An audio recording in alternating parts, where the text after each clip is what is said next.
రాజమౌళి వీటిలో ఏ పాత్రకు ఎక్కువ న్యాయం చేశారు? Director, husband or father? మూడుకి సమంగా. చాయిస్ ఒక్కటే చెప్పాలి.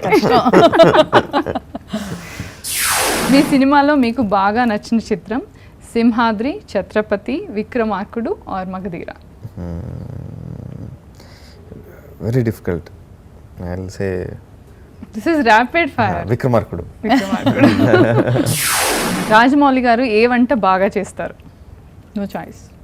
ఏ వంట చేయరు. మీరు చెప్పండి. రమ ఏ వంట బాగా చేస్తారు? ఏ వంట బాగా చేసేది అంటే చేయడం మానేసింది. స్టైలింగ్ అవన్నీ పనులు చేస్తారు. నాకు she use to make Apple pi and custard. నాకు చాలా చాలా ఇష్టం. అది ఎప్పుడో మానేసింది, చేయడం మానేసింది. కంప్లైంట్స్ చేయకపోవటానికి కారణం పొట్ట.